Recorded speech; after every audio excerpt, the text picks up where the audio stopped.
자, 그럼 마지막으로 공탁금 걸었었는지 설명을 안 드렸었죠. 자, 이미 눈치채셨겠지만 판결문에 기재가 되어 있었죠. 였습니다.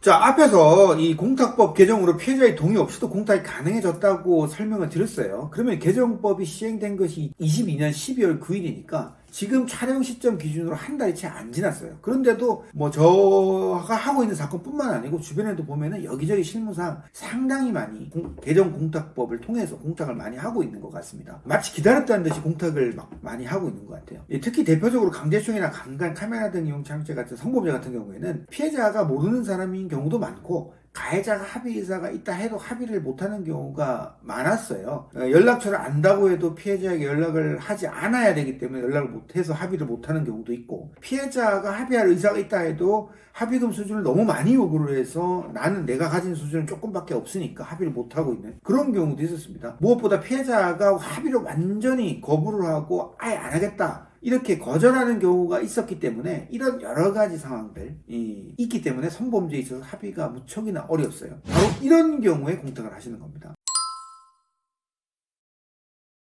자, 그러면 또 많은 사람들이 이 합의가 어려움에도 합의는 해야 된다, 성범죄는 합의를 해야 된다라는 인식이 강한 것은 사건 특성상 이 피해자의 피해 회복 여부나 처벌 의사 유무가 양형에 있어서 굉장히 중요하게 작용을 하기 때문이에요. 합의를 하면 처벌 수준에 있어서 그만큼 선처를 받을 가능성이 높다는 의미입니다. 실제로도 그렇고요. 1심 판결 선고하면서 어떤 재판장님은 항소를 해라, 항소를 하고 나서 합의를 하시라 라고 기회를 주기도 합니다. 그러면서 법정 구속도 안 시키죠. 실형 선고를 하면서도요. 이런 경우가 왕왕 있는데 재판부에서 피해 회복 여부를 얼마나 중요하게 생각하는지, 또 피해 회복이 되었다, 합의가 되었다 하면 이를 양형에서 얼마나 참작에 해줄지를 간접적으로 알 수 있는 그런 정황들입니다. 그만큼 합의가 중요하다는 거죠. 그러니까 합의가 안 된 경우에는 공탁이라도 해야 된다는 의미가 될 수가 있을 것 같습니다. 자, 그러면 미뤄뒀던 그 실제 사건, 제가 첫 번째로 공탁했다고 말씀드렸던 그 사건, 강제추행 사건 개요부터 한번 보시죠. 강제추행 사건이고요. 피해자는 한 분이었어요. 지인이었어요. 가해자의 지인. 그 사건 내용은 어깨 허리 접촉했다, 뭐 이런 취지였고요. 뭐 공소 사실에 대해서 인정을 하고 있었습니다. 전과 사실은 없는 초범이었어요. 아주 단순한 전형적인 강제추행 사건이죠. 지인이라는 것이 좀 특이했지만 피해자가 어쨌든 이 사건 경찰로부터 출석 요구를 받으시고 나서 조사하기 전에 저한테 찾아오신 그런 케이스였어요. 상담을 해보니까 이분이 이미 자기 자신의 혐의에 대해서 모두 시인할 생각을 하고 오신 거였어요. 그래서 뭐 그렇구나 이렇게 이야기를 하시고, 그래도 이제 제가 뭐 선임한 이후에 사건 내용을 알아보지 않을 수는 없으니까 고소 내용하고 전후 사정을 수사기관을 통해서 확인을 해보니까 역시나 고소 사실이 넉넉하게 유죄로 인정될 수 있어 보였습니다. 다만 이제 추행의 정도나 방법 면에서는 그렇게 중요한 사안은 결코 아니었거든요. 그래서 내용 보시면 아까 허리 어깨 접촉했다 이 정도잖아요. 그래서 사실 징역형 선고 가능성은 굉장히 희박하고 인정을 한다면은 벌금형 정도 예상이 되었었습니다. 약식 기소를 예상했죠. 그래서 그러면 한 단계 더 나아가서 그러면 뭐 합의만 가능하다면 기소유예, 그러니까 불기소 가능성도 있어 보였습니다. 그래서 이제 이분도 기소유예로 희망하셨고, 그래서 그런 방향으로 대응을 하자라고 정리를 했던 거죠. 자, 그런데 난관은 바로 여기서부터 시작됐습니다. 조사를 받은 이후에 피해자 측에다가 제가 합의를 하기 위해서 연락을 해보니까 합의를 이런지야 거절을 하셨던 거죠, 피해자분이. 사실 이제 많은 성범죄 사건들이 있잖아요. 그걸 또 수행을 또 하다 보면은 피해자랑 합의를 하려고 연락하는 일이 굉장히 많습니다, 제가. 그러면은 합의를 하려고 이제 전화를 하거나 뭐 이렇게 하면은 또 피해자 변호사님 계시면 피해자 변호사님한테 또 연락을 하거든요. 그럼 반응이 천차만별이에요. 근데 천차만별인 반응 중에서도 정말 처음부터 끝까지 일관되게 거부하는 분들이 종종 있습니다. 숫자로 말씀드리면은 뭐 100명 중에 한 두세 분은 그 정도 되지 않을까 싶거든요. 합의를 한 번만 확인하는 건 아니에요. 그래서 사건이 끝날 때까지 계속 텀을 두고 계속 확인을 하거든요. 저는 그렇게 계속 반복적으로 계속 합니다. 좀 주기적으로요. 그러면 정말 끝까지 안 하는 분들이 있죠. 자, 이렇게 합의가 계속 좀 안 되고 좀 어렵게 계속 거절을 당하는 그런 상황에서 제가 도와드려야 될 부분이 과연 어떤 거겠습니까? 시간을 벌어들이는 거예요. 이 피해자분들이 이 합의를 거절하다가도 시간이 지나면 마음이 바뀌는 경우가 종종 있었기 때문이에요. 뭐 예전에 뭐 판결 선고 직전에 합의했다 이런 이야기 좀 해드렸던 것 같은데 그런 사건들이 더러 있었거든요. 그러면 이 사건도 언젠가는 시간이 흐르면은 마음이 바뀌지 않을까 하는 그런 뭐 기대를 또 희망을 또 저는 품을 수밖에 없거든요. 어쨌든 저는 사건을 책임지고 해결을 해드리고 싶은 마음이고, 그렇기 때문에 이제 합의가 안 되고 있는 사이에 검사가 행여나 기소를 하거나 법원에서 판결을 해버리게 되면은 이미 합의를 하더라도 그 이후에 아무런 의미가 없잖아요. 그래서 합의가 그 전에 이루어질 수 있도록 최대한 시간을 버는 게 제가 해드릴 수 있는 최선인 거죠. 합의가 안 되는 상황에서는. 그래서 이제 뭐 수사기관에 보통 전화를 해서 뭐 시간이 좀 달라, 합의 경과가 이렇게 이만저만 하니까 뭐 이렇게 협조를 구하기도 하고, 또 공판 연기를 해서 재판을 계속 연기한다는 거죠. 그런 방법으로도 이제 시간을 이제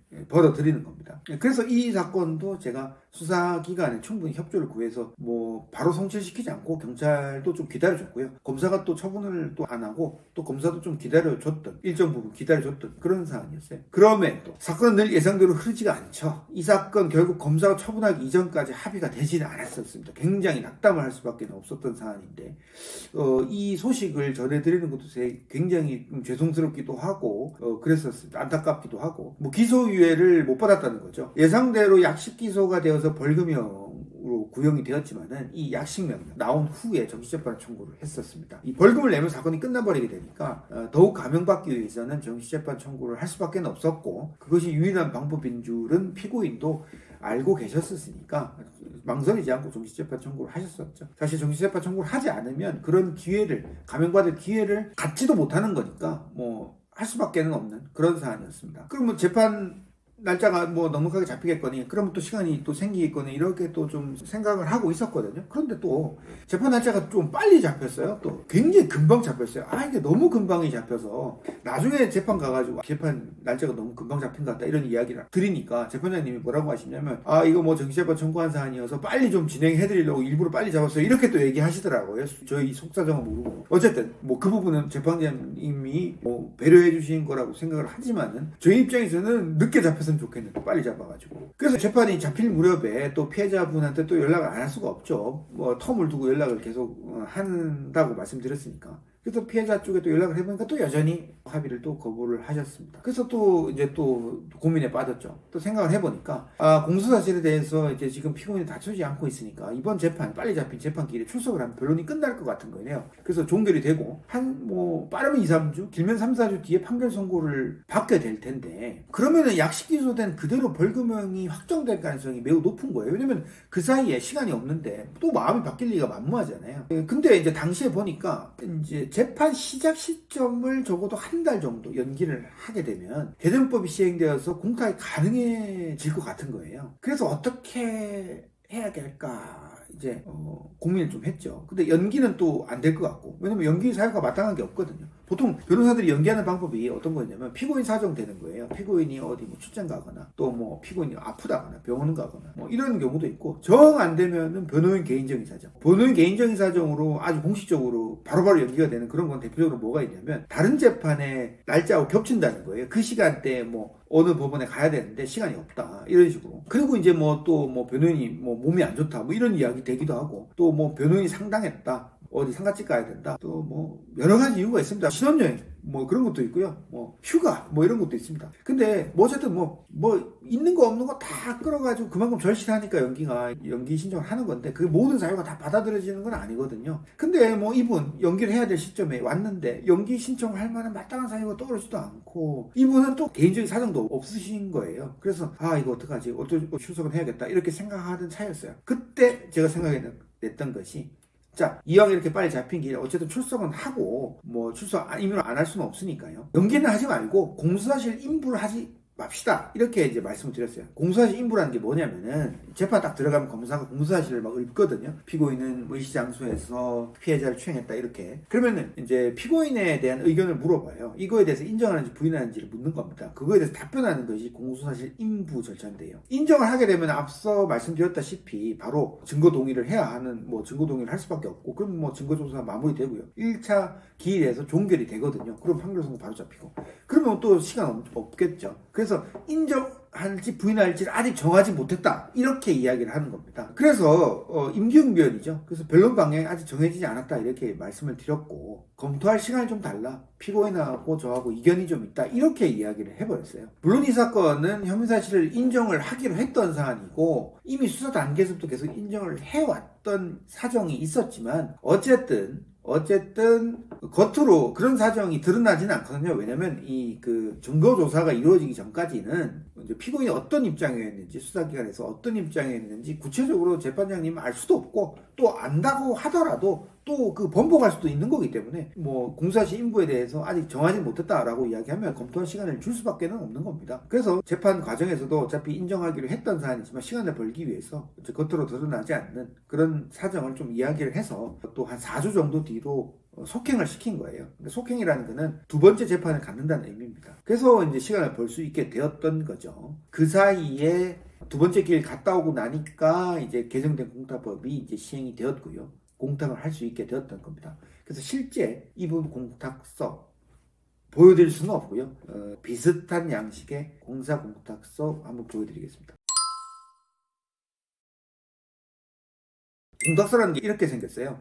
그 중요한 부분이 우측 상단에 보시면 피공탁자라고 해서 그 피해자, 공탁을 받는 사람의 인적사항을 기재하는 안이 있죠. 그 보셨다시피 주민번호나 주소 같은 것들이 기재가 되지 않고 사건 번호나 관할, 검찰청 번호, 법원 번호 이런 게 이제 기재가 됩니다. 이렇게 피해자의 인적사항을 특정을 한다는 거죠. 밑에 보면 회수 제한 신고 뭐 이렇게 기재되어 있는 거, 회수 안 하겠다 이런 의미로 뭐 이런 내용 포함되어 있는 거 알 수가 있습니다. 어쨌든 이 사건 공탁을 위해서 시간을 번 것이지만 이 공소 사실에 대한 입장이 정리되지 않았다거나 증거 기록들에 대한 검토가 끝나지 않았다는 이유로 속행을 요청하는 경우에는 사실상 재판이 연기되는 효과가 있으니까 요거는 참고하시면 좋을 것 같습니다. 그리고 이제 이분 공탁금 얼마나 했는지 그 이후에 어떻게 되는지 궁금하실 것 같아요.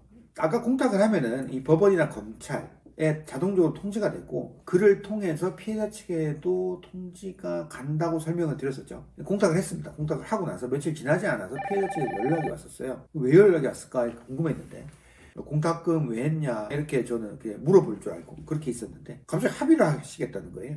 아니 그렇게 그동안 수개월 동안 합의를 거절해 오셨는데 마음이 바뀌신 겁니다. 아 역시 이게 시간이 있으니까 또 마음이 바뀌는구나. 또 저는 뭐 그런 사례를 하나 추가한 거죠.